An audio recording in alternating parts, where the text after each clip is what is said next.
La voz de los protagonistas. Contacto telefónico. Y esta charla tiene que ver con la pregunta de hoy. ¿Qué opinas sobre la ley que anula los desalojos para quienes no pagan renta en una casa, habitación, terreno o departamento? Y bueno, esto generó más que una respuesta a la pregunta, una pregunta sobre la pregunta. Y esto es lo que nos dice María Magdalena Martínez. Pregunta ella, dice: ¿a partir de cuándo va a entrar esa ley? Yo tengo una casita en renta y me preocupa. Bueno, sí, hacer la aclaración, y de hecho hacíamos la aclaración también al inicio de este programa, que esta es una ley aprobada recientemente en la Ciudad de México exclusivamente. Es la Ley Constitucional de Derechos Humanos y sus garantías. Sin embargo, hay el temor de que esta ley de la Ciudad de México pudiera permear o pudiera ser analizada y votada en los estados de la República. Y bueno, pues de esto charlamos con el licenciado Juan Carlos Arellano, asesor del Instituto Federal de Defensoría Pública del Poder Judicial de la Federación. Licenciado, buenos días, gracias por acompañarnos. En el estudio Marcela Pámanes y un servidor, Juan Ceballos.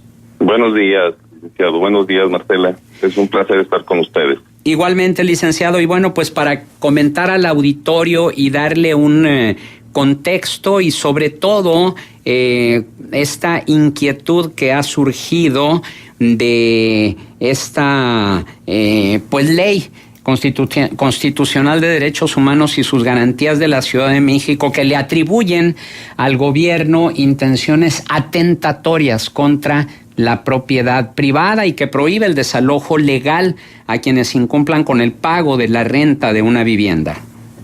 Bueno, estuve analizando la ley y está redactada de una manera muy falta de técnica jurídica, porque de qué manera se le llama constitucional, ya que todas las leyes se deben de encuadrar en la Constitución. Entonces no es necesario que usted lo denomine como constitucional. Eso es lo primero. Segundo, lo que está en discusión es el artículo 60 de la mal llamada ley constitucional, que yo considero que está mal llamada. No se prohíben no anulan los desalojos. Establece que antes de llevar a cabo un desalojo se trate de llevar a cabo actos que pongan en peligro los derechos fundamentales del inquilino en este caso. Pero sí considero que esta ley no va a pasar la prueba del ácido, porque hay un vocablo que establece que solo en casos excepcionales se lleven a cabo esos desalojos por la fuerza. Entonces yo pienso que sí es inconstitucional, porque echa por la borda la facultad del juez, en este caso, de aplicar medidas de apremio, como es el uso de la fuerza pública. Entonces, ¿en dónde quedan las garantías o los derechos humanos del propietario? Porque en este caso se apela a los derechos humanos del inquilino. Pero ¿dónde quedan los derechos humanos y las garantías que establece la Constitución del artículo 1 al artículo 29, ¿verdad? Pero en este caso, el derecho de audiencia que señala el artículo 60, que se establece que deben de otorgar los jueces, ya está consagrada en el artículo 14 y en el artículo 16 constitucional. Entonces no es necesario que se redunde en esa situación. Es decir, es redundante ese artículo. Y yo lo estuve leyendo toda la ley, y en la gran mayoría de los artículos es redundante, porque redunda en muchas situaciones que ya están establecidas en los tratados internacionales, en la Constitución misma, en el artículo 1, que si bien se puede establecer en una ley, como aquí en el estado de Coahuila, el estado de Coahuila es de avanzada, es decir, se ha emitido leyes de avanzada, moderna, como la cuestión del divorcio, que ya no es necesario que desaparecieron las causales.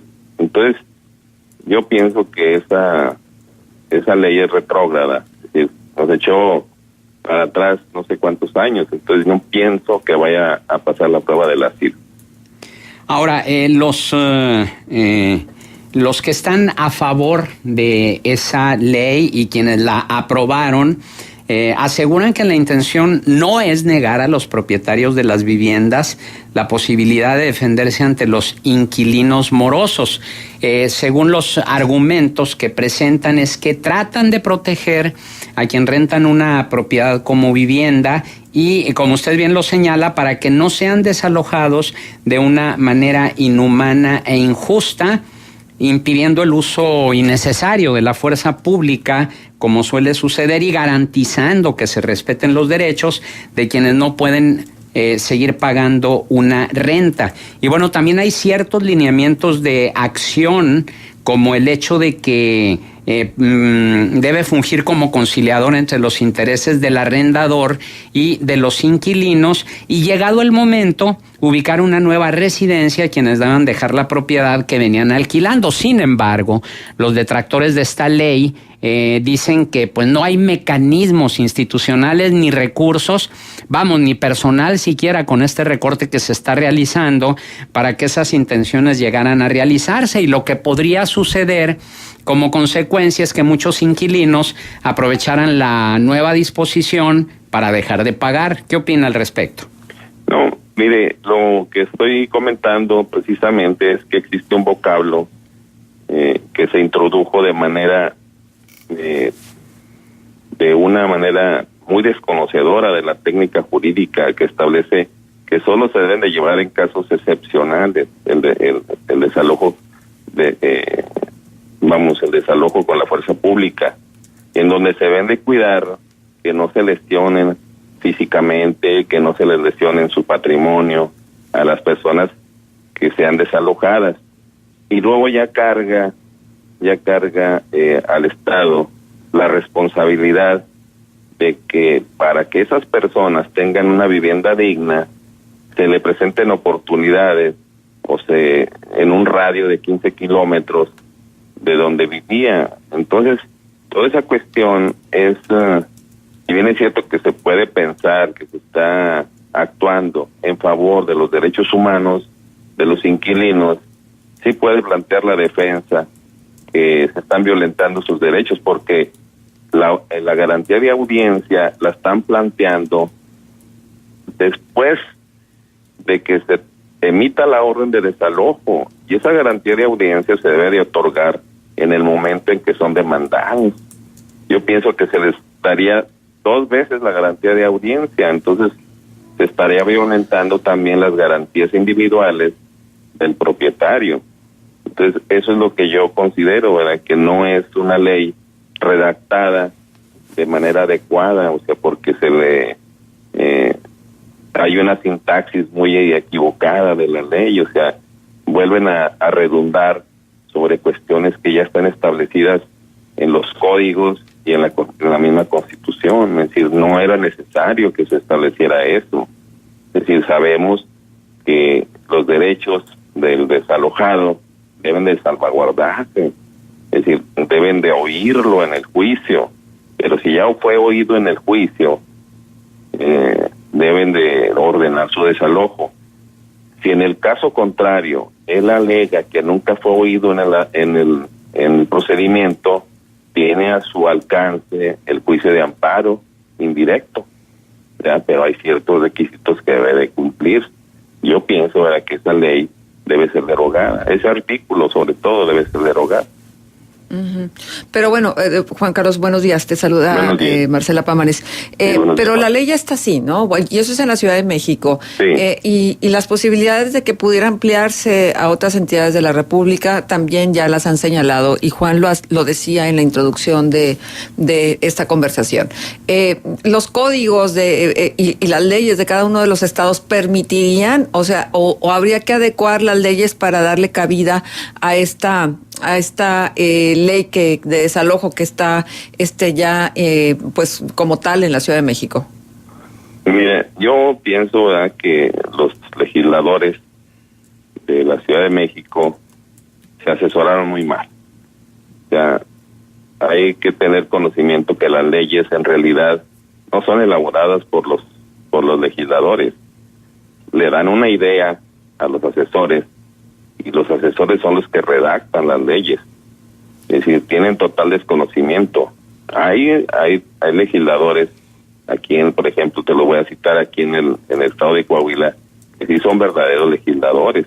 Entonces hay que analizar la composición de cada uno de los estados de la Cámara del Congreso de cada uno de los estados para ver si avanza esa ley, pero en realidad me lo comentaba el licenciado fuera de micrófono y yo pienso que no va a pasar. Sería muy extraordinario que pasara, no sé por qué se les ocurrió esa idea, ¿verdad? Es decir, darle una doble protección de sus garantías individuales o la garantía de audiencia de la cual habla el mismo artículo 60 a una persona que ya fue vencida en el juicio. Si no fue vencida, si no se llevó a cabo el emplazamiento o se llevó a cabo mediante una violación al procedimiento, tiene a su alcance el juicio de amparo. Entonces, si ya fue vencida en juicio legalmente, no tiene por qué caerse en la sinrazón de lo que habla el artículo 60. Es decir, yo pienso que los derechos humanos no tienen nada que ver en materia mercantil o en materia civil, porque ya fue vencido en juicio, ¿verdad? Es decir, en todo caso, el artículo 60 se debe haber dividido en dos subtemas.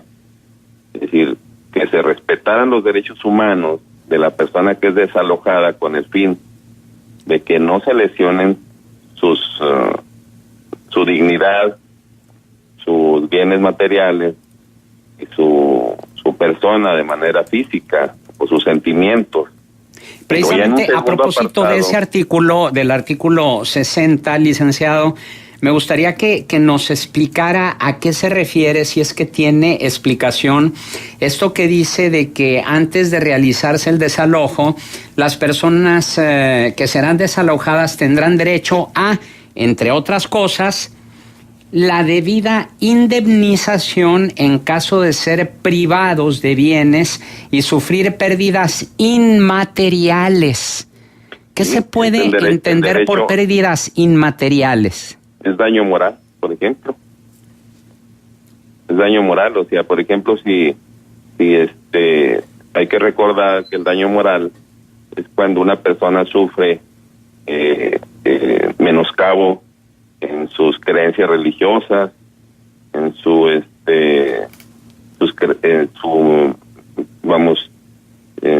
cuestión interna, es decir, en si son dañados moralmente, en este caso sus posiciones que no son establecidas de forma material, ¿verdad? Hay varias situaciones que son consideradas como daño moral. ¿Pero eso se puede contabilizar monetariamente? Sí. Sí, los tribunales tienen toda la facultad para establecer la cuantificación, por ejemplo, en la Ley de Responsabilidad Patrimonial del Estado, por la actuación indebida de los funcionarios públicos. El Tribunal Federal de Justicia Administrativa, en este caso, tiene toda la facultad para decir, yo calculo el daño moral, porque no solamente fue el daño físico que en una operación le causaste a esta persona, sino que al dañarlo ya no puede convivir con las personas, no puede quitarse la camiseta y andar en la playa porque le va a dar vergüenza andar con una cicatriz a todo lo largo de su abdomen. Le estoy dando un ejemplo. Pues sí es cuantificable, la misma ley lo establece. Es decir, ¿por qué? Es a criterio del tribunal. Entonces yo pienso que eso es lo que tratan de evitar.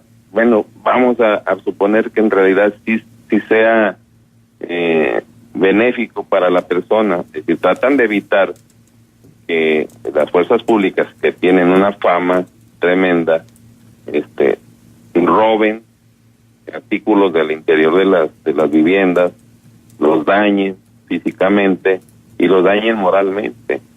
Es decir, sí es posible, pero deberían haber hecho los apartados. Entonces, si ustedes se fijan en la redacción, donde dice, tienen derecho a, y luego le ponen 2 puntos, y seguido, y no, deberían de haber hecho, tienen derecho a, inciso a esto y a esto, y no hacerlo en esa técnica jurídica tan deficiente. Y luego ya en un apartado siguiente, ya establecer las obligaciones de las autoridades, si a qué deben de responder en caso de que hubiesen violado sus derechos humanos en el desalojo, y no prohibirlo, es decir, porque no lo prohíben, pero sí establecen que solo en casos excepcionales. Si ustedes se fijan en los 2 renglones primeros, dice, antes de llevar a cabo un desalojo, es decir, no lo prohíben. Ustedes dicen, es decir, en condición, dice, antes de llevar a cabo un desalojo, se deben de llevar a cabo solo en casos excepcionales. Es decir, hay una incongruencia en la redacción. Es decir, sí lo permiten, pero establecen que solo en casos excepcionales. Bueno, ¿y cuáles son los casos excepcionales?